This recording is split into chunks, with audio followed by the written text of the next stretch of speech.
Okay, let's watch The View the day of and then the day after the 2024 election. Excited to devastated? Here we go. Now, I'm supposed to ask you all, how are you feeling? 4 years ago today, I was in the White House with Donald Trump on election night. I was there standing next to one of his cabinet officials when Arizona was called for Joe Biden and when it became increasingly clear that he was going to lose. But I thought the next 4 years would be the Republican Party rebuilding and becoming something I could believe in and turning the page on Donald Trump. But I kind of liked it when she did this. Turn the page. You didn't like that? Okay, so I need you to be with me and practice with me. What are we going to do? We're going to turn the page. And it didn't do that. So this weekend on Saturday, for the first time in my life, I voted for a Democrat. I think a lot of these rhino Republicans get like addicted or something to praise from Democrats. Oh, I didn't vote for Trump. I'm one of the good Republicans. I'm so much better than MAGA. Voted for Kamala Harris. Yes. I then voted down ballot for Republicans. I don't agree with a lot of her policies. We can criticize those down the road. But today, it's about a brighter future. And I think the best thing for the country and the future of the Republican Party is that Donald Trump lose and Kamala Harris is elected. There's a good chance you're already aware of this because I've seen this person bring it up before, like, oh, I used to be for Trump, now I'm not. But she used to be a Trump person, basically. I mean, the biggest question is that he has this issue with strong women. Does he? Absolutely not. Something that's funny about President Trump is he wants to hear a variety of opinions, whether it's from different people, whether it's based on race, their gender, their economic background. He loves a diversity of thought, and you can hear him when you're prepping him, when you're briefing him. Party is that Donald Trump lose and Kamala Harris is elected.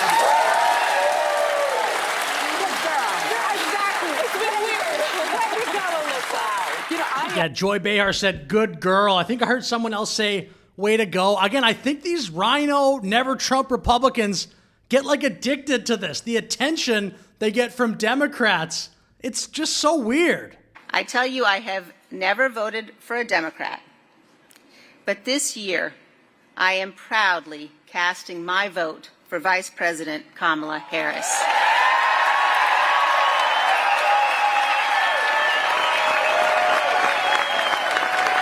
I, too, voted for Kamala Harris for president and Tim Walz for vice president.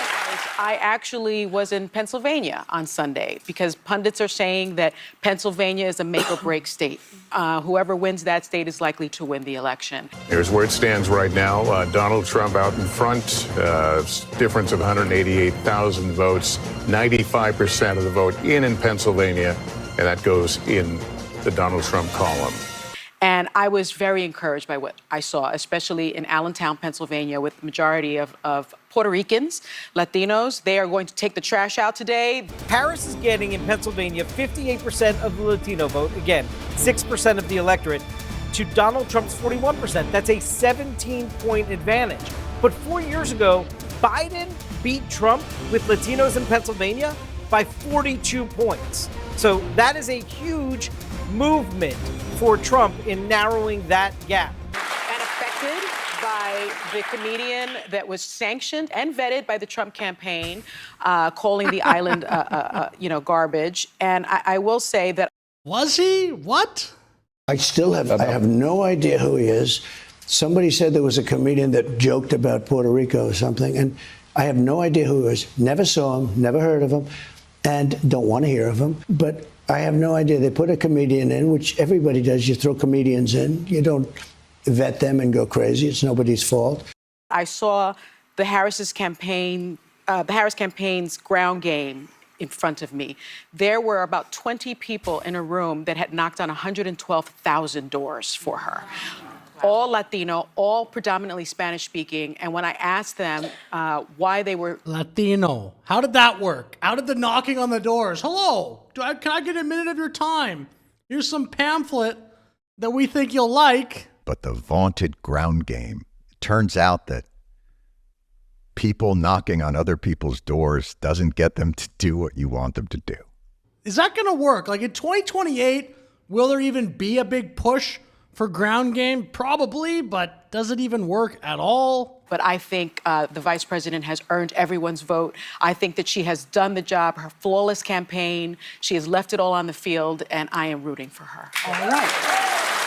Flawless campaign, really. What do you think watching this? Did Kamala run a flawless campaign? By the way, somebody else said something almost identical to that, Joy Reid. Kamala Harris has passed the audition flawlessly. This has been, in many ways, a perfect campaign, a brief, and she had barely any time to put it together. This really was an historic, flawlessly run campaign. And how could that be? I mean, it's funny to look at. How is it flawless?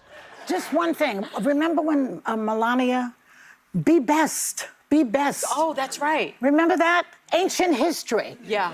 Obviously, he's not listening to her. And it was interesting to see that she doesn't show up at these things anymore, neither does Ivanka, because the women in this country are embarrassed for him. While Vice President Kamala Harris, the first woman to ever hold that office, did secure the majority of female voters, she had less support among women than the past 3 Democratic presidential candidates. And so the way I'm optimistic is because I believe in the American woman. Yes. And a lot of the guys, too, I have to say. Yeah. I mean, I've been working with some men on this apartment thing that I'm doing right now, and they all are voting for her. Yes. And these are painters and carpenters and people like that, and God bless them all. Are those white dudes for Harris, or is that just, 7 people that are carpenters that are voting for Kamala? What is that? Hey. White dudes. So I think we're all pretty sick of hearing how much we suck. Every time you go online, it's the same story. We're the problem. And yeah, some white dudes are. Trump and all his MAGA buddies are out there making it worse.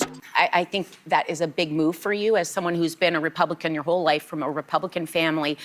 And I think of it less as you voting for a Democrat and more for you voting for a democracy, for a constitution, so I commend you for that. She's like Liz Cheney. Well, and I also... Again, it's just, oh, wow, you're so brave. You're such a good Republican. You're not like one of those mega Republicans. We don't like them. There's not really that much talk about this, but the whole Rhino, Never Trump Republican thing, even 10 years later, it's still incredibly cringe, incredibly off-putting, in my opinion. Look at them. Well, are you feeling that? Oh. You feeling good, Whoopi?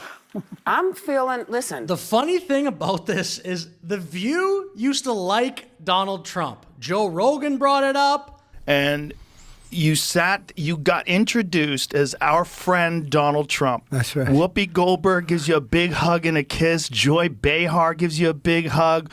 Barbara Walters gives you a big hug. They all loved you. But does he really want to add President of the United States to his resume? A lot of people would like him to. Please, let's find out, and please welcome my friend, Donald Trump. You're right.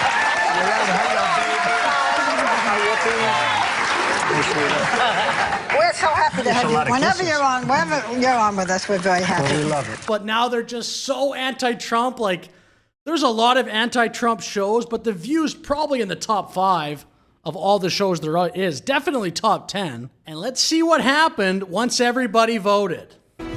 Donald Trump will be the 47th president of the United States of America. Okay, now we'll move to the following day. The first 3 people on The View here to give their take kind of give an okay take, but we'll briefly go through those, and then we'll show some of the, maybe we'll just say not so great ones. My takeaway is that the system works.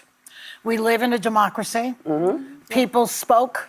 And I want to commend all those people that voted, because you sometimes hear people say, well, it didn't matter. No, it did matter. Tens of millions of Americans, our friends, our neighbors, our family members, voted for Donald Trump. We disagree with him. I know we all do at this table, but they are good, decent people who are patriots and love this country. Okay, now we'll get to some funnier takes. I've actually covered some of this upcoming take from Sunny in another video, so I'm just going to focus on one part here.